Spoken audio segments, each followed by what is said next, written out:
नमस्कार दोस्तों, स्वागत करते हैं आप सभी का वीडियो गुरु के आज के सेशन में।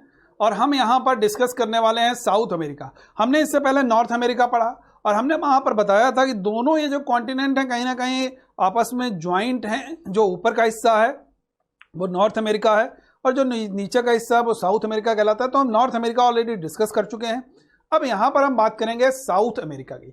साउथ अमेरिका का पढ़ने से पहले उसका मैप आप लोगों के सामने है।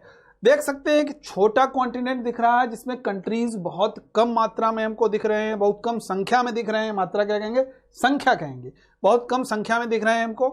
अब यहाँ पर आप देख सकते हैं कि सारे कंट्रीज आप गिन सकते हैं। ये चिली हो गया, ठीक है, ये उरुग्वे हो गया, ये अर्जेंटीना हो गया, ठीक है भाई, ये अर्जेंटीना हो गया, ये ब्राजील हो गया, ठीक है ना, ये पेरू हो गया, ये कोलंबिया, ये सारे के सारे कंट्रीज, ये फ्रेंच गुयाना हो गया, ये गुयाना हो गया, सभी के पूरे कंट्रीज आप लोग गिन सकते हैं। तो एक छोटा कॉन्टिनेंट है तो, लेकिन ये दोनों जो पार्ट हैं यानी कि इस तरीके से आप समझ सकते हैं। इसके जो ऊपर का हिस्सा है वो नॉर्थ अमेरिका है और ये जो नीचे का हिस्सा है ये साउथ अमेरिका कॉन्टिनेंट माना जाता है।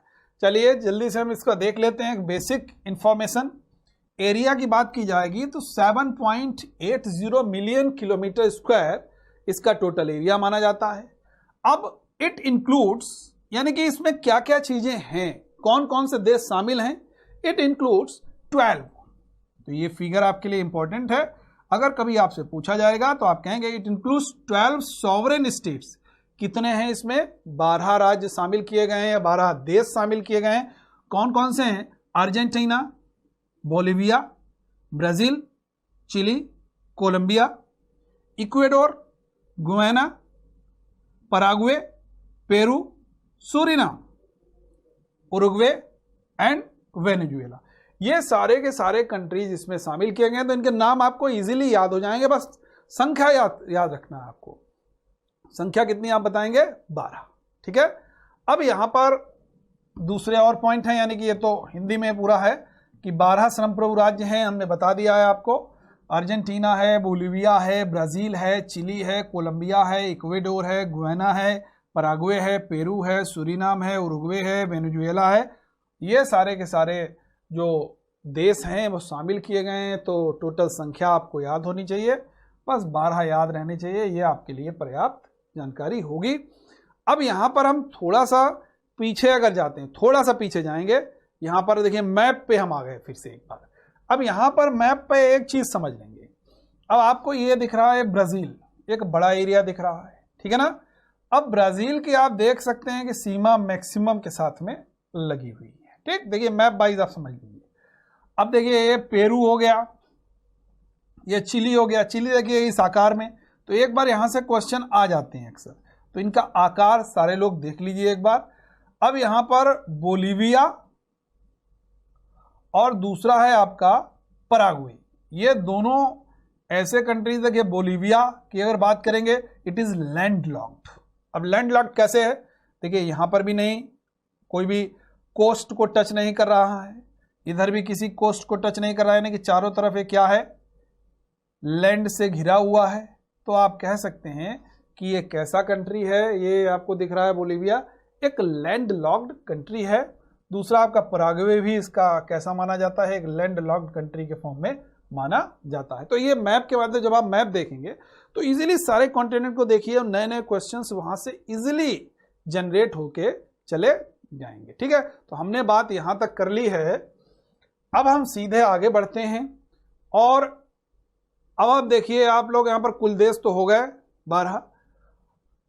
साउथ अमेरिका की अगर रैंक्स 4th इन एरिया, रैंक की बात करें तो एरिया में ये कौन से नंबर पर है? 4थे नंबर पर आता है after Asia, Africa and north America. यानी कि इससे पहले एशिया प्रथम पर है, दूसरे नंबर पर अफ्रीका है और तीसरे नंबर पर नॉर्थ अमेरिका है, चौथे पर आएगा आपका south America.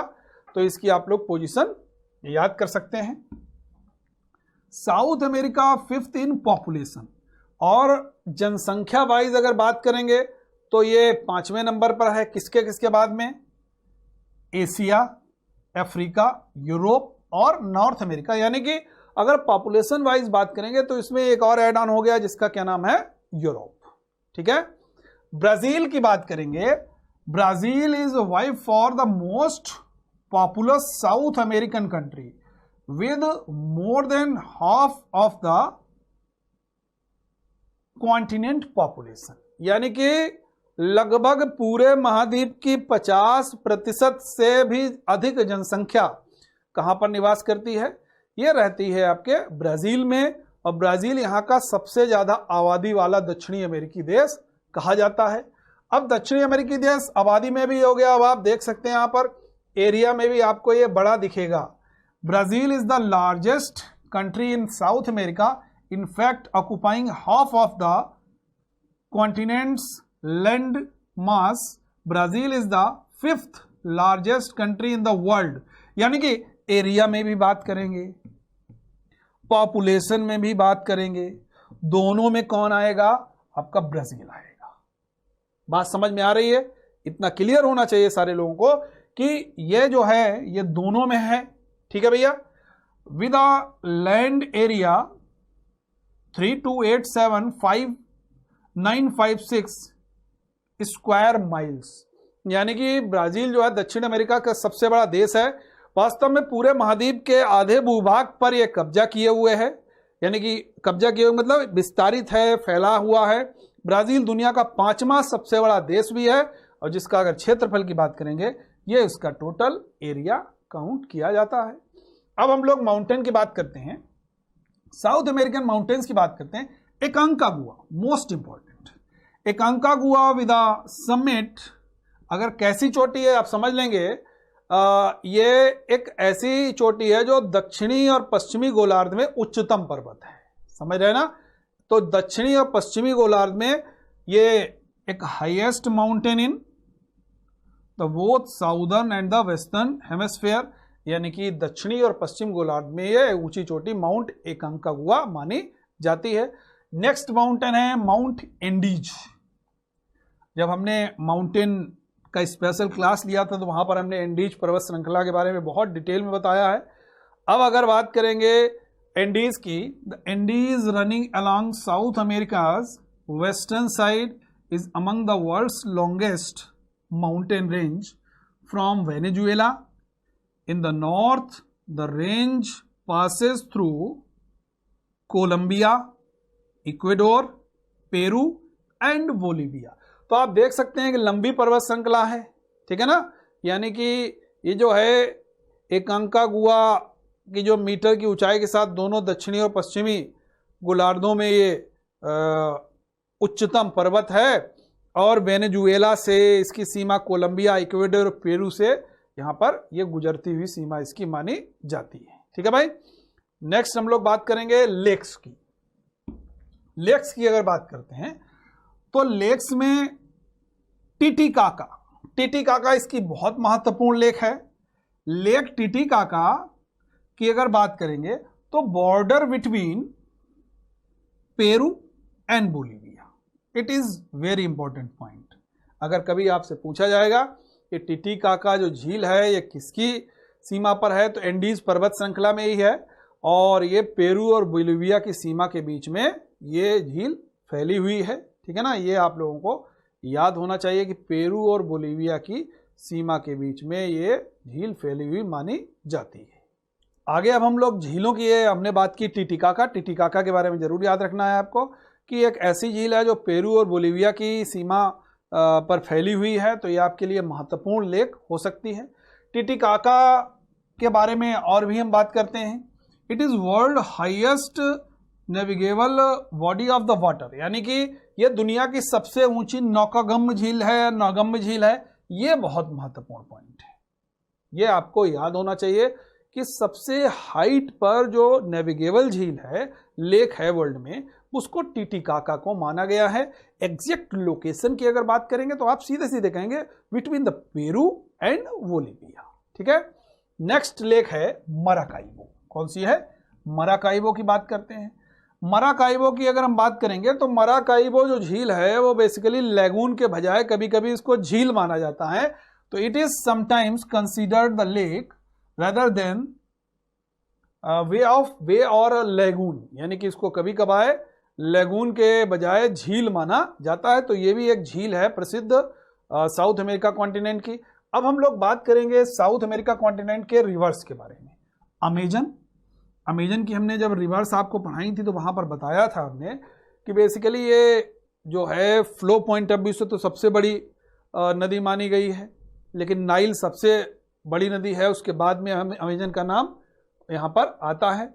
Amazon river in South America is the largest river, ये यहाँ की सबसे बड़ी नदी मानी जाती है। Discharge volume of the water in the world and by some definition it is the longest, यानी कि ये अमेरिका में अमेजन नदी दुनिया में पानी की मात्रा, हम बता चुके हैं ये बात आपको, water capacity point of view से ये सबसे बड़ी नदी विश्व की मानी गई है। और कुछ परिभाषाओं के अनुसार तो इसको सबसे लंबी नदी भी माना गया, लेकिन ये बात सही नहीं मानी जाती। ये इसलिए लिखा हुआ है अकॉर्डिंग टू सम डेफिनेशंस, कुछ परिभाषाओं के अनुसार, और कुछ परिभाषा के अनुसार हम कोई थ्योरी नहीं बना सकते हैं। तो लॉन्गेस्ट रिवर पूछा जाएगा तो आप कहेंगे, सीधा सीधा कहेंगे नाइल रिवर, ठीक है ना। लेकिन अगर पूछा जाएगा वाटर कैपेसिटी के हिसाब से, जल धारण की क्षमता के हिसाब से, तो आपका आंसर क्या होना चाहिए, अमेजन आपका आंसर होना चाहिए, ठीक है। नेक्स्ट रिवर है आपकी पराना। कौन सी है, पराना, ये भी साउथ अमेरिका कॉन्टिनेंट की है।